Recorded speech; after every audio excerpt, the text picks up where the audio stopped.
Queridos hermanos en Cristo, hoy es el 21º domingo del tiempo ordinario y los invito a reflexionar conmigo sobre el tema La autoridad es servir. La autoridad es servir. La primera lectura de hoy nos da una narración de la autoridad absoluta que Dios dio a un humilde siervo llamado Eliakim, después de despojar a Sebna del más alto poder administrativo en el reino de Judá y Jerusalén, por ser orgulloso, corrupto y confiar en sí mismo. La eliminación de Sebna muestra que Dios depone líderes que usan posiciones para buscar sus intereses y gloria personales en lugar de servirle. De la misma manera, en el Evangelio, Jesús, después de preguntar a sus discípulos qué piensan los demás de él y quién era él para ellos, le da autoridad a Pedro para ser el líder de su iglesia a responderle correctamente. Esta respuesta de Pedro hizo que él pasara de ser un seguidor de Jesús a un líder confiable.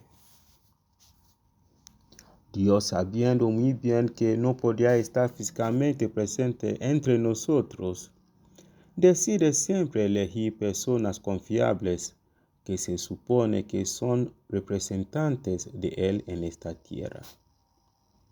Él les da poder que es autoridad para gobernar a su pueblo con espíritu de prestarles servicios. Y estos servicios deben llevarse a cabo de manera piadosa y no impía.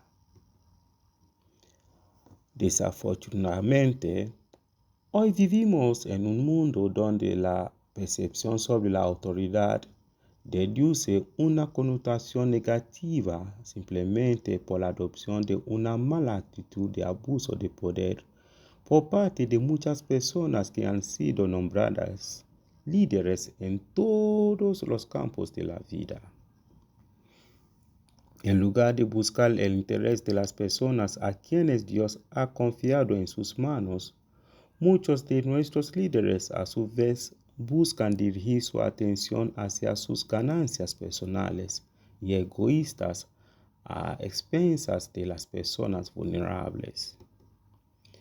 Pero este es un hábito muy equivocado que frustra la intención y el propósito de Dios de elegir líderes para que sean sus representantes aquí en la tierra. Vale la pena señalar que la autoridad solo debe otorgarse a personas rectas y de buen carácter y que nunca se corrompan por el poder, que tengan la responsabilidad sensorial hacia sus súbditos. Estos son aquellos a quienes la sociedad admira para asumir posiciones de liderazgo porque tienen autoridad moral para gobernar a las personas. También vale la pena señalar, por tanto, que la autoridad no es un título ni un privilegio, es un servicio. Que Dios Todopoderoso los bendiga, el Padre, el Hijo y el Espíritu Santo.